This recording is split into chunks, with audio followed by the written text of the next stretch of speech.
नमस्कार, स्वागत है study with Ravi YouTube channel में। आज देखते हैं भूषण की महत्वपूर्ण रचनाएं और उनके संदर्भ में आलोचकों के कथन। और ये कथन टीजीटी, पीजीटी, एलडी ग्रेड सभी परीक्षाओं के लिए महत्वपूर्ण होंगे। तो प्लीज़ वीडियो को लाइक, शेयर, चैनल को सब्सक्राइब जरूर करें। महत्वपूर्ण प्रश्न है। तो भूषण का जन्म हुआ था 1613 ईस्वी में टिकवापुर, कानपुर, उत्तर प्रदेश में, और इनका निधन हो गया था 1517 ईस्वी में। इनका मूल नाम था घनश्याम भूषण, इनकी उपाधि थी। और जो उपाधि थी वो चित्रकूट के राजा शासक रुद्रशाह सोलंकी ने दी थी। और इनके जो आश्रयदाता थे वो थे शिवाजी और छत्रसाल बुंदेला। ये इनके आश्रय में रहते थे। इनकी महत्वपूर्ण रचनाएं हैं शिवराज भूषण, अलंकार प्रकाश और शिवा बावनी, छत्रसाल दशक, भूषण उल्लास, दूषण उल्लास, भूषण हजारा। ये इनकी महत्वपूर्ण रचनाएं हैं। शिवराज भूषण का प्रकाशन वर्ष है 1673 ईस्वी और ये एक अलंकार निरूपक रचना है। इसमें अगर छंद पूछा जाए तो छंद हैं 385, दोहा प्लस सवैया। इस रचना में 105 अलंकारों की विवेचना की है, जिसमें 99 अर्थालंकार हैं और प्लस 4 शब्दालंकार हैं और एक शंकर अलंकार है। ये अलंकारों के लक्षण दोहा छंद में तथा उदाहरण सवैया छंद में है इस शिवराज भूषण रचना में। अगली रचना इनकी अलंकार प्रकाश, ये 56 अलंकारों का निरूपण है। इसमें इनकी एक रचना और थी छंदोग्योदय प्रकाश। इसमें 82 छंद हैं और 73 वार्णिक, 9 हैं मात्रिक छंद। डॉक्टर नगेंद्र ने इसे भूषण की रचना ना मानकर किसी मुरलीधर भूषण की रचना मानते हैं।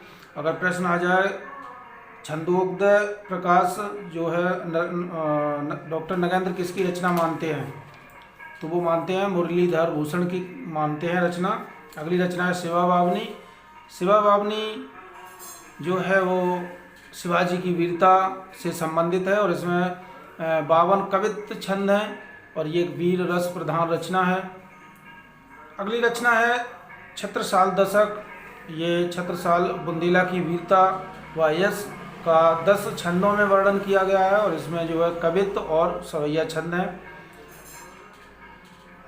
अगर इनकी रचना पूछा जाए कि भूषण की कौन सी रचना उपलब्ध नहीं है, तो भूषण उल्लास, दूषण उल्लास और भूषण हजारा, ये रचनाएं इनकी उपलब्ध नहीं हैं।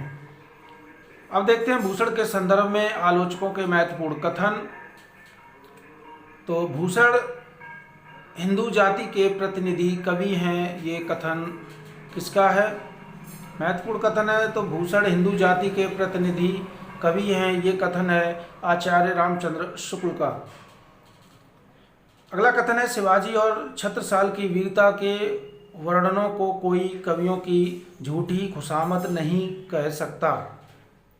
महत्वपूर्ण कथन है ये। शिवाजी और छत्रसाल की वीरता के वर्णनों को कोई कवियों की झूठी खुशामद नहीं कह सकता। ये महत्वपूर्ण कथन है आचार्य रामचंद्र शुक्ल का। अगला कथन है भूषण के वीर रस के उद्गार सारी जनता के हृदय की संपत्ति हुए। भूषण की कविता कवि की कीर्ति संबंधी एक अविचल सत्य का दृष्टांत है। ये कथन किसका है? तो ये कथन नहीं है, ये एक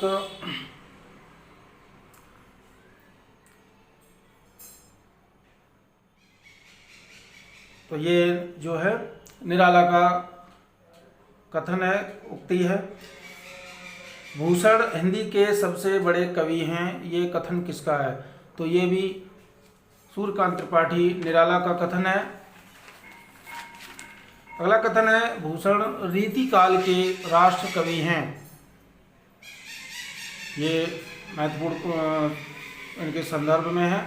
डॉक्टर नगेंद्र ने भूषण को रीतिकाल का विलक्षण कवि कहा है और क्योंकि उन्हें श्रृंगार रस के इस काल में वीर रस से परिपूर्ण काव्य रचनाएं की हैं, इसलिए जो है डॉक्टर नगेंद्र रीतिकाल का विलक्षण कवि कहा है भूषण को।